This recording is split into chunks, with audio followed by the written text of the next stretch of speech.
How to diagnose structural drag in your organization. Structural drag is the friction inside an organization that consumes effort without reliably improving the outcome. It appears when capable people are working hard, but decisions still move slowly. When calendars are full, but important work remains unfinished. When teams produce more reports, but leaders do not feel better informed. When people are assigned ownership, but cannot make the decisions required to deliver. When work is completed, reopened, revised, and completed again. These are not isolated irritations.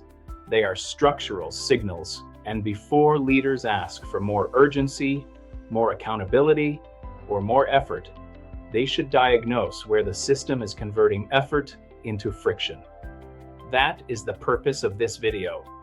Not to create another complicated framework, to give leaders a practical way to locate structural drag. The first rule is simple. Do not diagnose from frustration. When performance weakens, leaders naturally react to what they can see. A delayed project, a missed target, a slow decision, an overloaded manager, a meeting that produces no clear outcome. The frustration is real, but frustration does not identify the cause. A slow team may be overloaded. A hesitant manager may lack legitimate authority. A late decision may be trapped in approvals. A weak update may reflect information that became distorted on the way upward. A missed deadline may be the result of 5 competing priorities that leadership never reconciled. The visible symptom tells you where the system is hurting.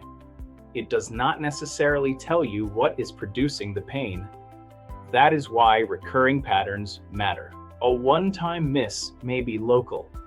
A repeated category of failure is usually structural.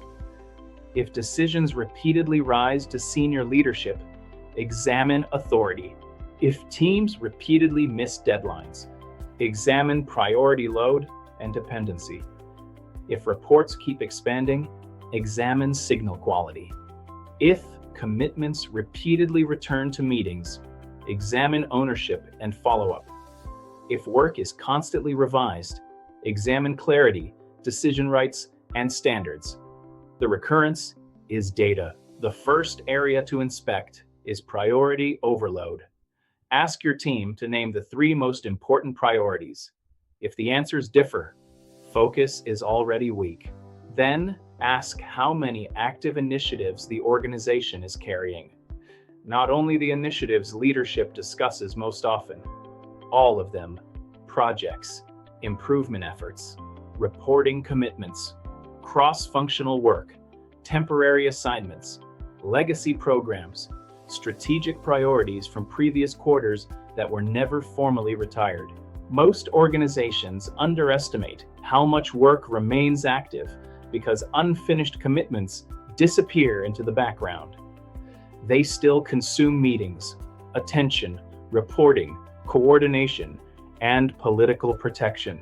The diagnostic question is, what active work would we not approve if it were proposed today?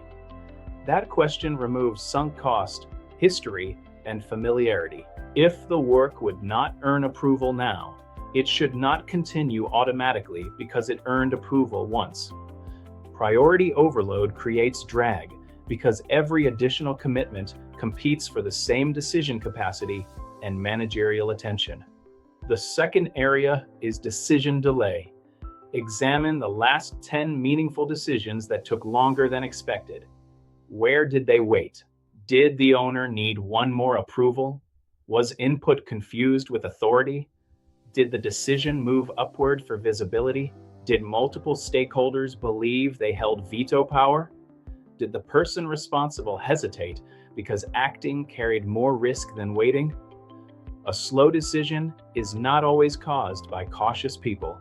It may be caused by unclear authority. The strongest signal is repeated escalation without new risk.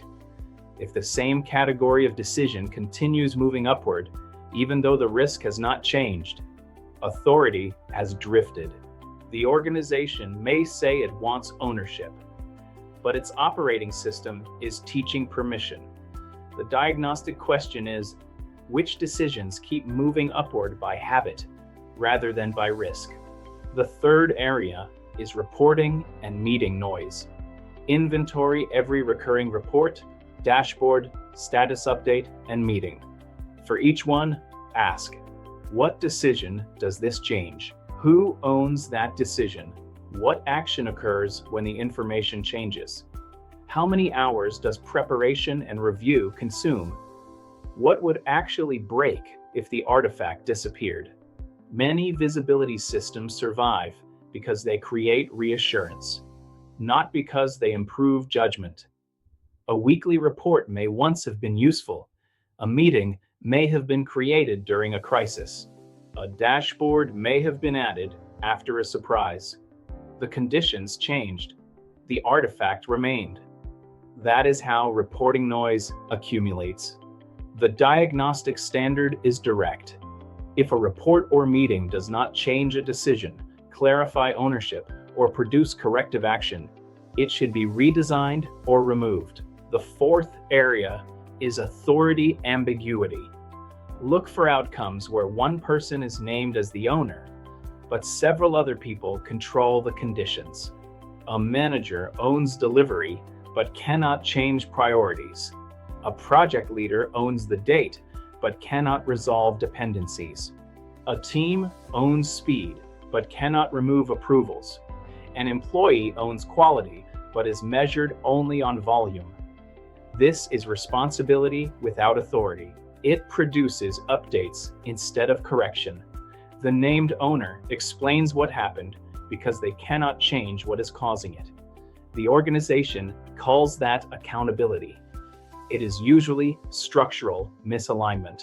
The diagnostic question is, where are we holding someone responsible for an outcome they do not have the power to shape?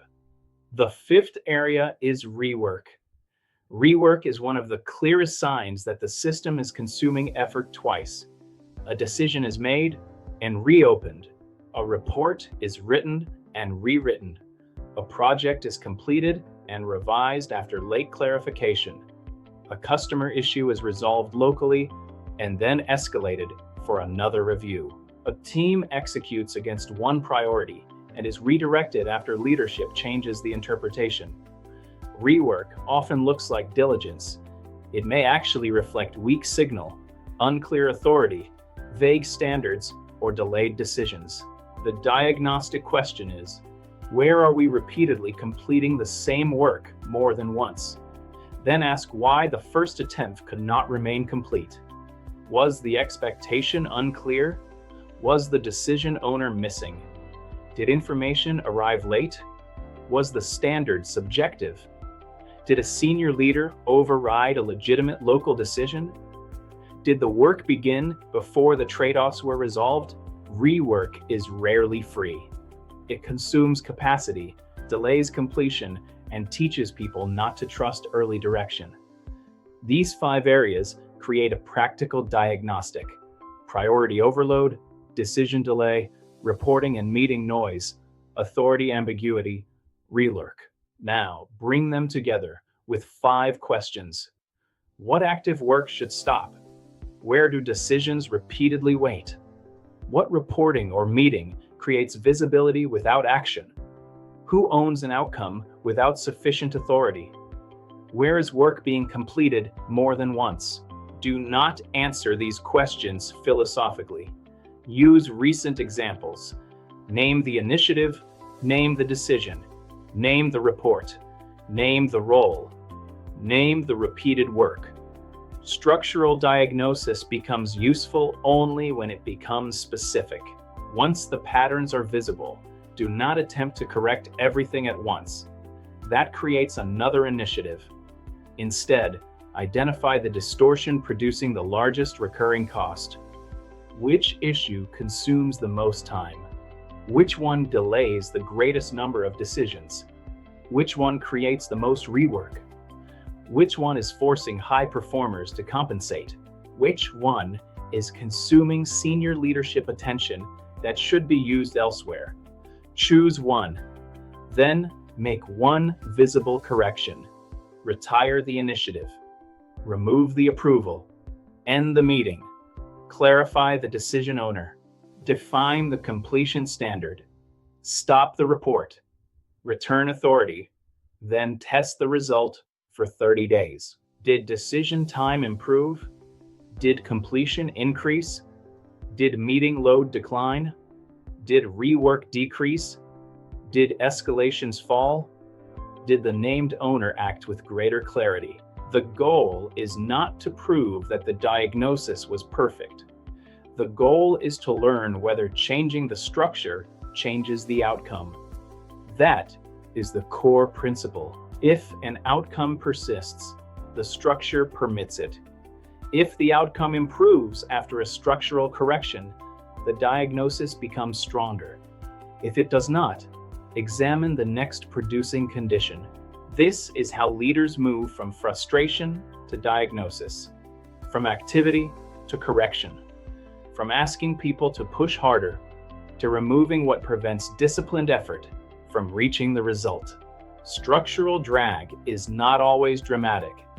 It often appears as normal work, a familiar meeting, a reasonable approval, a useful report, a legacy initiative, a decision that moves upward because that is how it has always been done. The danger is accumulation. Small distortions harden into the operating system. The advantage is that leaders can interrupt them before they become permanent. Start with what repeats. Measure where work waits. Identify what no longer earns its cost. Match responsibility with authority.